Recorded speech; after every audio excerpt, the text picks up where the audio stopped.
ॐ नमो भगवते वासुदेवाय। ॐ नमो भगवते वासुदेवाय। ॐ नमो भगवते वासुदेवाय। श्रीमद्भागवत गीता यथायथ पंचदश अध्याय पुरुषोत्तम योग श्लोक 1। श्री भगवानुवाच उद्धमूलमदशाकम् अशतं प्राहुरव्ययम् छन्दांसि यस्य पर्णानि दस्तं वेद स वेदवित्। শ্রী ভগবান বাচ পরমেশ্বর ভগবান বললেন, ঊর্ধ্বমূলম ঊর্ধ্বমূল, অধ নির্মমুখী, শাকম শাখা বিশিষ্ট, অশ্বতম অশ্বত বৃক্ষ, প্রাহু বলা হয়েছে, অব্যয়ম নিত্য, ছন্দাংশী বৈদিক মন্ত্রসমূহ, যস্য যার, পর্ণানি পত্রসমূহ, য যিনি, তম সে, বেদ জানেন, স তিনি, বেদবিদ বেদজ্ঞ। অনুবাদ: পরমেশ্বর ভগবান বললেন, ঊর্ধ্বমূল ও অধঃশাখা বিশিষ্ট একটি অব্যয় অসৎ বৃক্ষের কথা বলা হয়েছে। বৈদিক মন্ত্রসমূহ সেই বৃক্ষের পত্রস্বরূপ। যিনি সেই বৃক্ষটিকে জানেন তিনি বেদজ্ঞ। ভক্তিযুগের গুরুত্ব আলোচনা করার পর কেউ প্রশ্ন করতে পারে, তাহলে বেদের অর্থ কি? এই অধ্যায়ে বর্ণনা করা হচ্ছে যে বেদ অধ্যয়ন করার উদ্দেশ্য হচ্ছে পরমেশ্বর ভগবান শ্রীকৃষ্ণকে জানা। সুতরাং যিনি কৃষ্ণ ভাবনাময়, যিনি ভগবানের ভক্তিযুক্ত সেবায় নিযুক্ত হয়েছেন, তিনি ইতিমধ্যে বেদের পূর্ণ জ্ঞান আহরণ করেছেন। জড়জগতের বন্ধনকে এখানে একটি অসৎ বৃক্ষের সঙ্গে তুলনা করা হয়েছে। যে সকাম কর্মে রত, তার কাছে এই অসৎ বৃক্ষটির কোনো শেষ নেই। সেই এক ঢাল থেকে আরেক ঢালে, সেখান থেকে অন্য এক ঢালে, আবার এক ঢালে, এভাবেই সে ঘুরে বেড়ায়। এই জড়জগৎ বৃক্ষটির কোনো অন্ত নেই, এবং যে এই বৃক্ষটির প্রতি আসক্ত, তার পক্ষে মুক্তি লাভের কোনোই সম্ভাবনা নেই। মানুষকে ঊর্ধ্বমুখী করবার জন্য যে বৈদিক ছন্দ, তাকে বৃক্ষের পাতারূপে বর্ণনা করা হয়েছে। এই বৃক্ষের মূলটি ঊর্ধ্বমুখী, কারণ তার শুরু হয়েছে যেখানে ব্রহ্মা অধিষ্ঠিত, সেখান থেকে, অর্থাৎ এই ব্রহ্মাণ্ডের সর্বোচ্চ গ্রহলোক থেকে। কেউ যখন মায়াময় এই অভয় বৃক্ষটি সম্বন্ধে অবগত হতে পারেন, তখন তিনি তার বন্ধন থেকে মুক্ত হতে পারেন। মুক্ত হওয়ার এই পন্থাটিকে ভালোভাবে উপলব্ধি করা উচিত। পূর্ববর্তী অধ্যায়গুলিতে জড়জগতের বন্ধন থেকে মুক্ত হওয়ার নানা রকম পন্থা বর্ণিত হয়েছে, এবং ত্রয়োদশ অধ্যায় পর্যন্ত আমরা দেখেছি যে ভক্তিযুগে পরমেশ্বর ভগবানের সেবা করাই হচ্ছে সর্বোৎকৃষ্ট পন্থা। এখন ভক্তিযুগের মূল তত্ত্ব হচ্ছে জড়জাগতিক কর্মে অনাসক্তি এবং ভগবানের অপাকৃত সেবার প্রতি আসক্তি। এই অধ্যায়ের শুরুতে জড়জগতের প্রতি আসক্তির বন্ধন ছিন্ন করার পন্থা বর্ণনা করা হয়েছে। এই জড় অস্তিত্বের মূল ঊর্ধ্বমুখী, তার অর্থ হচ্ছে ব্রহ্মাণ্ডের সর্বোচ্চ লোকে মহত্তত্ত্বের জড়জাগতিক অস্তিত্ব থেকে তার শুরু হয়। সেখান থেকে গ্রহমণ্ডল রূপী বিভিন্ন শাখা সারা ব্রহ্মাণ্ড জুড়ে ছড়িয়ে পড়ে। তার ফল হচ্ছে জীবের কর্মফল, যেমন ধর্ম, অর্থ, কাম ও মোক্ষ। এখন এই জগতে এমন কোন গাছের অভিজ্ঞতা আমাদের নেই যার শাখা নির্মমুখী আর মূল ঊর্ধ্বমুখী? কিন্তু সেটি আছে। সে গাছ দেখতে পাওয়া যায় একটি জলাশয়ের ধারে। আমরা দেখতে পাই যে জলাশয়ের তীরের বৃক্ষগুলির শাখা নির্মমুখী ও মূল ঊর্ধ্বমুখী হয়ে জলে প্রতিবিম্বিত হয়। পক্ষান্তরে বলা যায়, এই জড়জগতের বৃক্ষটি হচ্ছে চিৎ জগতের বাস্তব বৃক্ষটির প্রতিবিম্ব। জলে যেমন বৃক্ষের ছায়া পড়ে, তেমনি চিৎ জগতের ছায়া পড়ে আমাদের কামনার উপর। প্রতিবিম্বিত জড় আকাশে বস্তুর অবস্থিতির কারণ হচ্ছে কামনা বাসনা। এই জড় অস্তিত্বের বন্ধন থেকে যে মুক্ত হতে চায়, তাকে অবশ্যই পুঙ্খানুপুঙ্খভাবে বিশ্লেষণ করার মাধ্যমে এই বৃক্ষটির সম্বন্ধে যথার্থভাবে জানতে হবে। তাহলে তার বন্ধন সে ছিন্ন করতে পারবে। এই বৃক্ষটি বাস্তব বৃক্ষটির প্রতিবিম্ব হওয়ার ফলে তার অবিকল প্রতিরূপ চিৎ জগতে সবকিছুই আছে। নির্বিশেষবাদীরা মনে করে যে জড়জগৎ বৃক্ষের মূল হচ্ছে ব্রহ্ম, এবং সাংখ্য দর্শন অনুযায়ী সেই মূল থেকে প্রকৃতি ও পুরুষ, তারপর প্রকৃতির 3টি গুণ, তারপর পঞ্চ মহাভূত, তারপর দশেন্দ্রিয়, মন আদির প্রকাশ হয়। এভাবে তারা সমস্ত জড়জগৎকে 24টি উপাদানে বিভক্ত করে। ব্রহ্ম যদি সমস্ত প্রকাশের কেন্দ্র হন, তাহলে এই জড়জগতের প্রকাশ হচ্ছে কেন্দ্র থেকে 180 ডিগ্রি বা একটি অর্ধবৃত্ত, এবং অপর 180 ডিগ্রি বা অপর অর্ধাংশ হচ্ছে চিৎ জগৎ। জড়জগৎ যদি বিকৃত প্রতিবিম্বিত হয়, তাহলে চিৎ জগতে অবশ্যই সেই একই ধরনের বৈচিত্র্য রয়েছে, কিন্তু তা রয়েছে বাস্তবভাবে। প্রকৃতি হচ্ছে ভগবানের বহিরঙ্গা শক্তি এবং পুরুষ হচ্ছেন ভগবান স্বয়ং। সেই কথা ভগবত গীতায় ব্যাখ্যা করা হয়েছে। এই প্রকার যেহেতু জড়, তাই তা অনিত্য, অস্থায়ী। প্রতিবিম্ব অস্থায়ী, কেননা কখনো কখনো তাকে দেখা যায়, আবার কখনো কখনো তাকে দেখা যায় না। কিন্তু তার উৎস, যেখান থেকে প্রতিবিম্বিত হচ্ছে, তা নিত্য। জড় আকাশে সেই বৃক্ষের জড় প্রতিবিম্বটি কেটে বাদ দিতে হবে। যখন বলা হয় যে কেউ বেশ সম্বন্ধে জানেন, তখন অনুমান করা হয় যে এই জড়জগতের আসক্তি কিভাবে ছিন্ন করা যায় তা তিনি জানেন। এই পন্থা যিনি জানেন, তিনি হচ্ছেন যথার্থ বেদজ্ঞ। বেদের কর্মকাণ্ডের প্রতি যে আকৃষ্ট, বুঝতে হবে সেই বৃক্ষটি সবুজ পত্রের প্রতি আকৃষ্ট। বেদের যথার্থ উদ্দেশ্য সম্বন্ধে সে অবগত নয়। বেদের উদ্দেশ্যে পরম পুরুষ নিজেই বর্ণনা করেছেন, তা হচ্ছে প্রতিবিম্ব বৃক্ষটি কেটে বাদ দিয়ে চিৎ জগতের বাস্তব বৃক্ষটি লাভ করা। শ্লোক 2। অদচ্ছ উদ্যং প্রশিস্তস্য শাখা গুণ প্রবৃদ্ধ বিষয় প্রবালা অদচ্ছ মূলান্ননুসন্ততানি কর্মানুবন্ধীনি মনুষ্যলোকে। অধ নির্মমুখী চ এবং ঊর্ধ্বমুখী প্রসীতা বিস্তৃত তস্য তার শাখাসমূহ গুণ যারা প্রকৃতির গুণসমূহের দ্বারা প্রবৃত্ত পরিবর্ধিত বিষয় ইন্দ্রিয়ের বিষয়সমূহ প্রবলা পল্লব অধমুখী চ এবং মূলানি মূলসমূহ অনুসন্ততানি প্রসারিত কর্মের প্রতি অনুবন্ধিনী আবদ্ধ মনুষ্যলোকে নরলোকে। অনুবাদ: এই বৃক্ষের শাখাসমূহ জরা প্রকৃতির 3টি গুণের দ্বারা পুষ্ট হয়ে অধোদেশে ও উত্তরদেশে বিস্তৃত। ইন্দ্রিয়ের বিষয়সমূহ এই শাখাগণের পল্লব। এই বৃক্ষের মূলগুলি অধোদেশে প্রসারিত এবং সেগুলি মনুষ্যলোকে সকাম কর্মের বন্ধনে আবদ্ধ। তাৎপর্য: সেই অসৎ বৃক্ষটির বর্ণনা এখানে পুনরায় ব্যাখ্যা করা হচ্ছে। তার ডালপালাগুলি চতুর্দিকে ছড়িয়ে রয়েছে। তার নির্মাংসে মানুষ, পশু, গরু, ঘোড়া, কুকুর, বেড়াল আদি বৈচিত্র্যময় জীবের বিভিন্ন প্রকাশ হয়েছে। এরা অধোমুখী শাখাগুলিতে অবস্থিত এবং ঊর্ধ্বমুখী শাখাগুলিতে রয়েছে দেবতা, গন্ধর্ব আদি উচ্চ প্রজাতির জীবসমূহ। বৃক্ষ যেমন জলের দ্বারা পুষ্ট হয়, তেমনই এই বৃক্ষটি পুষ্ট হয় যারা প্রকৃতির 3টি গুণের দ্বারা। কখনো কখনো আমরা দেখি যে জলের অভাবে কোনো কোনো জমি অনুর্বর, আবার কোনো কোনো জমি খুব উর্বর।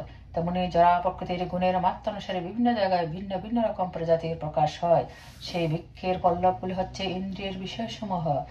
প্রকৃতির বিভিন্ন গুণের বিকাশের ফলে ভিন্ন ভিন্ন ইন্দ্রিয়ের বিকাশ হয় এবং ইন্দ্রিয়ের দ্বারা আমরা নানা রকম ইন্দ্রিয়ের বিষয় উপভোগ করি।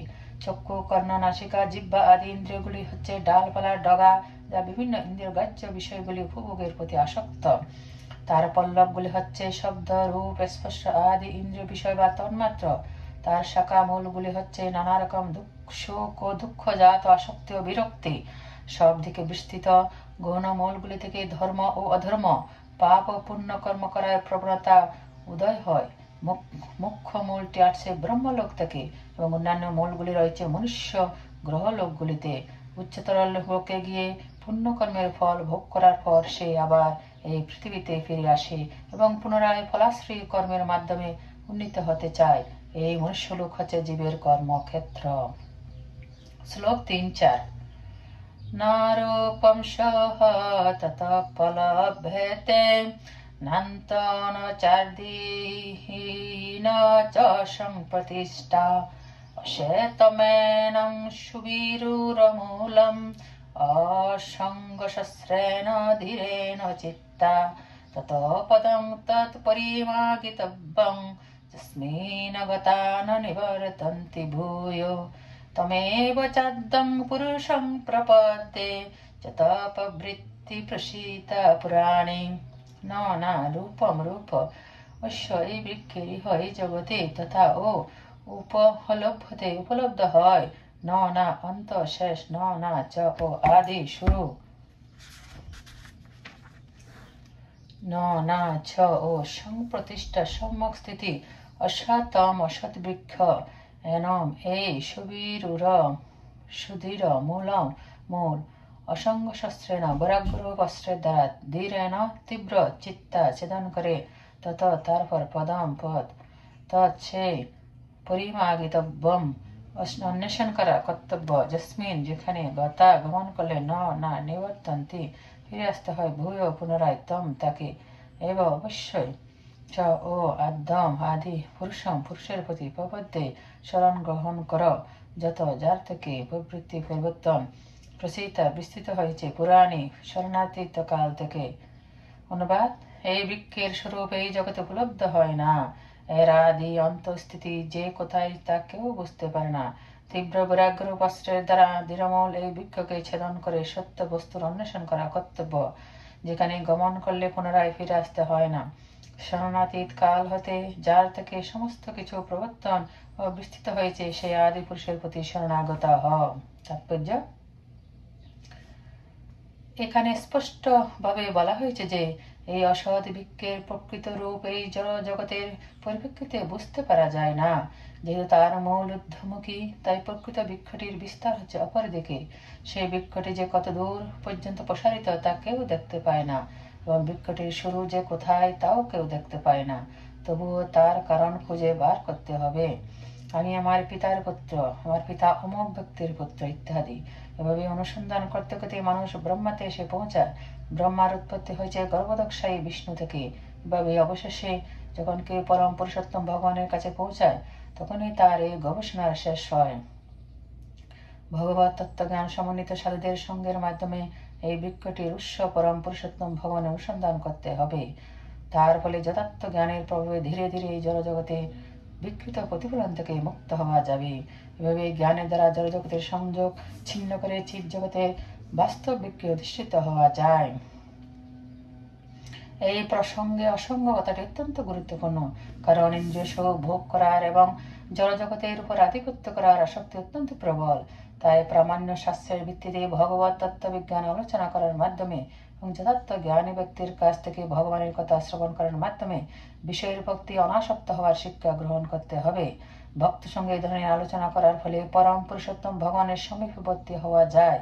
তারপর সর্বপ্রথমে অবশ্য করণীয় তা হচ্ছে তার শ্রীচরণারবিন্দে আত্মসমর্পণ করা। সেই পরম ধামের বর্ণনায় এখানে বলা হয়েছে যে একবার সেখানে গেলে এই প্রতিবিম্বরূপী বৃক্ষে আর ফিরে আসতে হয় না। পরম পুরুষোত্তম ভগবান শ্রীকৃষ্ণ হচ্ছেন আদিমূল, যার থেকে সবকিছু প্রকাশিত হয়েছে। সেই পরমেশ্বর ভগবানের কৃপা লাভ করতে হলে কেবলমাত্র আত্মসমর্পণ করতে হবে। এই আত্মসমর্পণে হচ্ছে শ্রবণ, কীর্তন আদি নববিধা ভক্তি অনুশীলনের চরম পরিণতি। এই জড়জগতে এর বিস্তারের কারণ হচ্ছেন ভগবান। ভগবান নিজে ইতিমধ্যে সেই সম্বন্ধে ব্যাখ্যা করে বলেছেন, অহং সর্বস্ব ভব, আমি সবকিছুর উৎস। সুতরাং জড়জাগতিক জীবনরূপ অত্যন্ত কঠিন এই অসৎ বৃক্ষের বন্ধন থেকে মুক্ত হতে হলে শ্রীকৃষ্ণের চরণে আত্মসমর্পণ করা ছাড়া আর কোনো গতি নেই। শ্রীকৃষ্ণের চরণে আত্মসমর্পণ করলে অনায়াসেই জড়জগতের বন্ধন থেকে মুক্ত হওয়া যায়। শ্লোক 5। নির্মাণ মোহাজিত সঙ্গ দোষা অধ্যাত্ম নিত্যা বিনিবিত্ত কামাম দ্বন্দ্বে বিমুক্তা সুখ দুঃখ সঙ্গে গচ্ছন্ত মোরা পদম ব্যয়ং তদ।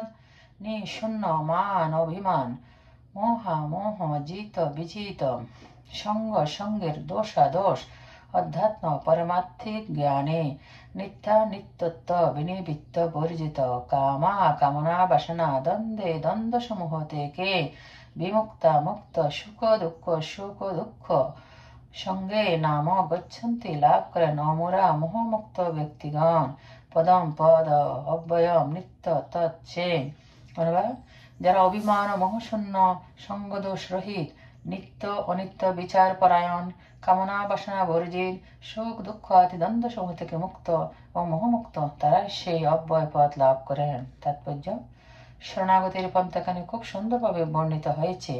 তাহার প্রথম যোগ্যতা হচ্ছে গর্বের দ্বারা মহাচ্ছন্ন না হওয়া, কারণ বদ্ধজীব নিজেকে করা জরা প্রকৃতির অধিপতি বলে মনে করে গর্বস্ফীত। তাই পরম পুরুষোত্তম ভগবানের শ্রীচরণে আত্মসমর্পণ করা তার পক্ষে খুব কঠিন। যথার্থ জ্ঞান অনুশীলন করার মাধ্যমে তাকে জানতে হবে যে সে জরা প্রকৃতির অধিপতি নয়, অধিপতি হচ্ছেন পরম পুরুষোত্তম ভগবান শ্রীকৃষ্ণ। অহংকার জনিত মোহ থেকে কেউ যখন মুক্ত হয়, তখন সে আত্মসমর্পণের পন্থা শুরু করতে পারে। যে সর্বদা এই জড়জগতের সম্মানের আকাঙ্ক্ষা করে, তার পক্ষে পরমেশ্বর ভগবানের চরণে আত্মসমর্পণ করা সম্ভব নয়। মোহের দ্বারা আচ্ছন্ন হয়ে পড়ার ফলে অহংকারের উদয় হয়। কারণ জীব যদিও অল্প দিনের জন্য এখানে আসে এবং তারপর বিদায় নিয়ে চলে যায়, তবুও মূর্খের মতো সে মনে করে যে সে এই জগতের অধীশ্বর। এভাবে সে সবকিছু জটিল করে তোলে এবং তার ফলে সে সর্বদাই দুর্দশাগ্রস্ত। এই ধারণার বশবর্তী হয়ে সমস্ত জগৎ চালিত হচ্ছে। মানুষ মনে করছে যে সারা পৃথিবীটাই মানব সমাজের সম্পত্তি এবং মিথ্যা মালিকানার ভ্রান্ত বোধে তারা পৃথিবীটাকে ভাগ করে নিয়েছে। মনুষ্য সমাজ যে এই জগতের মালিক, সেই ভ্রান্ত ধারণা থেকে মুক্ত নিতে হবে। এই ধরনের ভ্রান্ত ধারণা থেকে মুক্ত হলে পারিবারিক, সামাজিক, জাতীয়তাবোধের ভ্রান্ত ধারণা থেকে মুক্ত হওয়া সম্ভব। এই সমস্ত মিথ্যা বন্ধনগুলি মানুষকে জড়জগতে আবদ্ধ করে রাখে। এই স্তর অতিক্রম করার পর দিব্য জ্ঞান অনুশীলন করতে হবে। যথার্থ জ্ঞানের মাধ্যমে তাকে জানতে হবে কোন জিনিসগুলি তার এবং কোনগুলি তার নয়। সবকিছু সম্বন্ধে যথার্থ জ্ঞান লাভ হলে মানুষ সুখ দুঃখ আনন্দ বেদনার দ্বন্দ্বভাব থেকে মুক্ত হয়। সে যখন পূর্ণ জ্ঞান লাভ করে, তখনই কেবল পরম পুরুষোত্তম ভগবানের শ্রীচরণে আত্মসমর্পণ করা সম্ভব হয়। শ্লোক 6। ন তৎ ভাষায়তে সূর্য, ন শশাঙ্ক, ন পাবকা, যদ গত্তা ন নিবর্তন্তে, তদ্ধাম পরমং মম। না তত্তা ভাষায়তে আলোকিত করতে পারে। সূর্য না শশাঙ্ক চন্দ্র, না পাবক অগ্নি বিদ্যুৎ, যত যেখানে, গত্তা গেলে, না নিবর্তন্তে ফিরে আসে, তদ্ধাম সে ধাম, পরমম পরম, মম আমার। অনুবাদ: সূর্য, চন্দ্র, অগ্নি বা বিদ্যুৎ আমার সেই পরম ধামকে আলোকিত করতে পারে না। সেখানে গেলে আর এই জড়জগতে ফিরে আসতে হয় না। তাৎপর্য: চিন্ময় জগৎ বা পরম পুরুষোত্তম ভগবান শ্রীকৃষ্ণের ধাম, কৃষ্ণলোক বা গোলক বৃন্দাবন সম্বন্ধে এখানে বর্ণনা করা হয়েছে।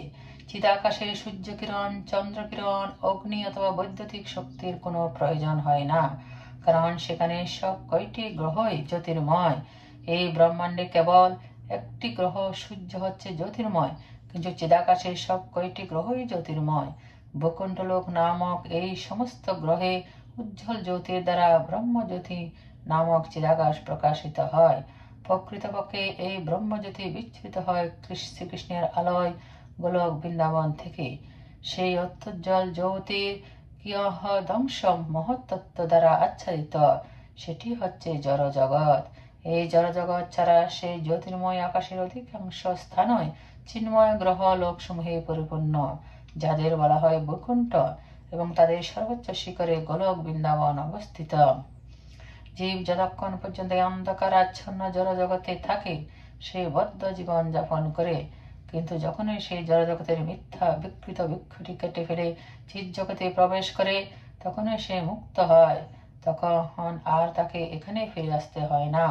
বদ্ধ অবস্থায় জীব নিজেকে জড়জগতের অধীশ্বর বলে মনে করে, কিন্তু মুক্ত অবস্থায় সে কখন ভগবানের রাজত্বে প্রবেশ করে, তখন সে পরমেশ্বর ভগবানের পার্শ্বতত্ত্ব লাভ করে এবং সেখানে সে সচ্চিত আনন্দময় জীবন উপভোগ করে।